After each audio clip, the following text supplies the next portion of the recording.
Well, good morning again. My name is Claire Rosenzweig. I am President and CEO of the Better Business Bureau of Metropolitan New York and the BBB's Education and Research Foundation. We're delighted to have you with us here this morning. It's hard to believe, but this is the 9th Charity Effectiveness Symposium that we have held. And this is the 8th time we're actually doing it in this beautiful space here at Baruch. Today's program addresses a critical question. The question is how operational excellence can lead to success and sustainability.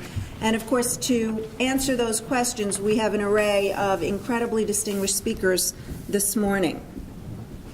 One of the questions that often comes up is, you're the BBB, why are you doing this program? You know, why do you get involved in this whole area of charity effectiveness?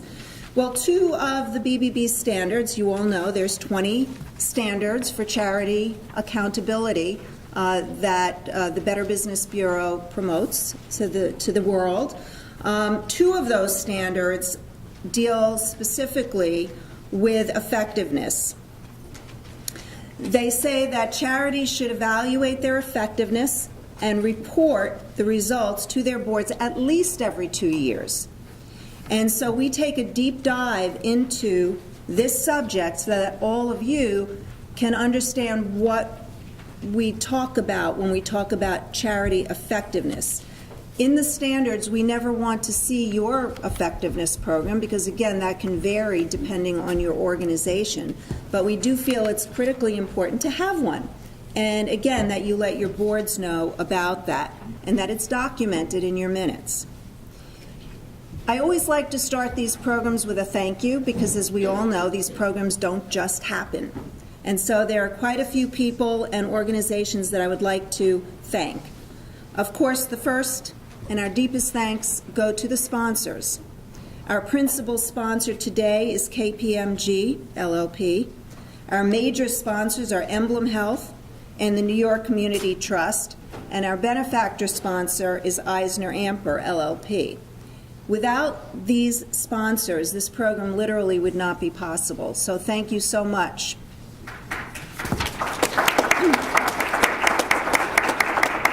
I also want to thank the Center for Nonprofit Strategy and Management at the Baruch School of Public Affairs, and as I mentioned 8 times, thank you so much, providing this space for us. It's a beautiful space. It seems to get better every year.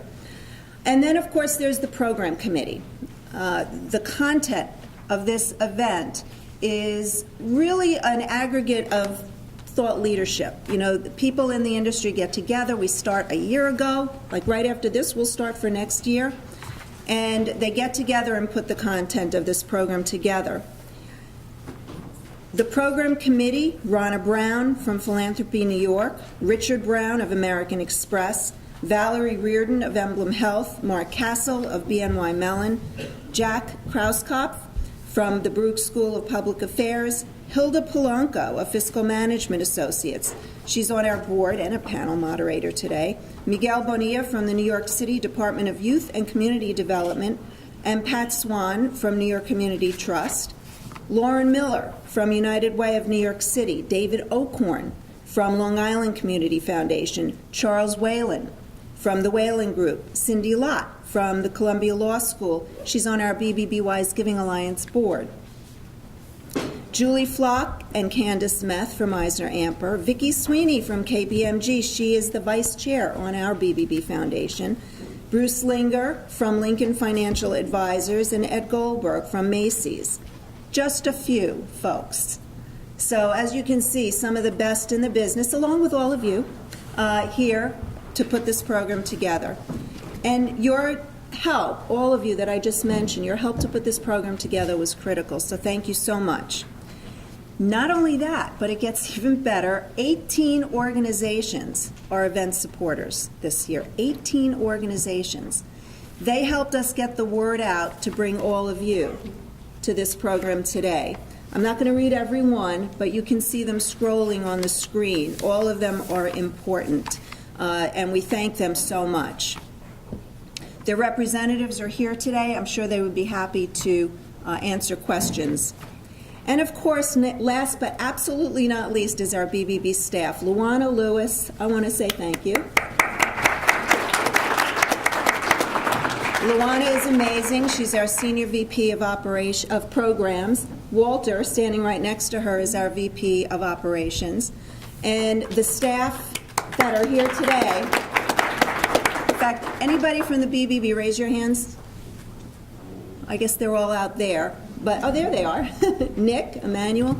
Our staff is here today to help you. If you have any questions, need anything, just come to us.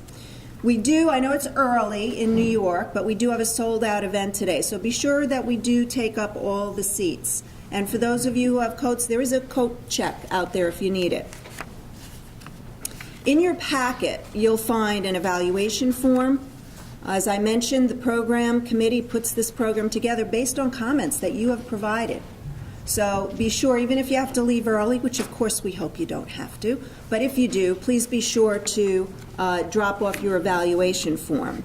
Also in your packets are cards. Many of you who have been here before know the drill, but we ask you during the speakers' presentations to write your questions down, because your questions are very much a part of this program. We will have staff walking up and down collecting those cards. So just write your questions down as you have them, and we'll be happy to collect them, and we'll answer as many as time allows.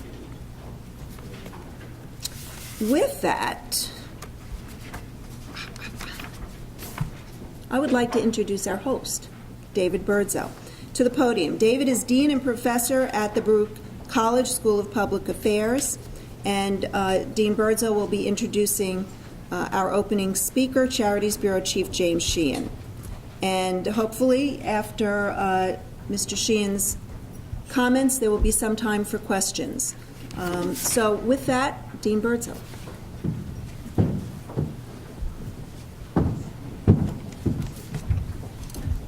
Thank you, Claire.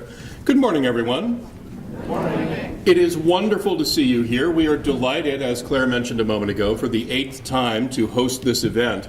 It's a very special event for us because it brings together all of you, all of the people whom Claire mentioned on the planning committee, and we have just been delighted to be hosts and co-strategists for a series that has, with tremendous tenacity and tremendous creativity, great thought leadership, addressed some of the compelling issues of our sector, and done so in a way that builds session to session. So we're not just each time thinking about the same old, the questions that do indeed persist year after year, but thinking about creative ways to engage them, to think about ways that we can actually change the dynamics to make the sector a better sector and make the larger environment in which we operate more responsive to the compelling needs of our institutions and of the people that our institutions serve. And you find that reflected today in the title of the conference overall, Designing the Future. It sounds so hopeful, so international architecture. I'm ready to put on my Corbu glasses for the rest of the afternoon and think about how it is that we're going to create a new environment. And while at one level there is a kind of utopianism embedded in the notion of designing the future, I think it's very important to take that hopeful concept of not being reactive, but instead doing what we can to be aggressively proactive toward thinking about how it is internally. And if you look at a lot of the panel titles today, it is an internal question of ensuring the quality of staff, of ensuring the quality of operations, as well as externally, making sure that you have the revenue to do what you want to do. But I would argue for all of those for a slightly larger frame still. How do we look beyond the daily demands of operating and funding our institutions to demanding environments that are cognizant of the realities of delivering service in an environment where government and the nonprofit sector are essential, joined at the hip partners with one another in ways that are sometimes recognized in practice, but as often as not not recognized in practices that are healthy across the board. And I hope to hear many of those observations today. No one is closer to those questions. No one is closer to questions of stewarding the public trust than our first speaker today, James Sheehan. Mr. Sheehan was appointed by New York Attorney General Eric Schneiderman in January 2014 as the new chief of the Charities Bureau. And you all know what the Charities Bureau does. It is the division of the Attorney General's office that supervises charitable organizations. The Charities Bureau is responsible for enforcement activities, trust regulation, oversight, and public outreach for the over 90,000 nonprofit organizations in New York. And most of us think in terms of 5 borough organizations. New Yorkers are like that. But we're about a little bit less than half of the total volume of nonprofit organizations in the state, with the rest of them, of course, scattered throughout the other regions of New York State. Previously, Mr. Sheehan served as New York's first Chief Integrity Officer for the Human Resources Administration, which is, of course, the nation's largest social service agency with over 14,000 employees.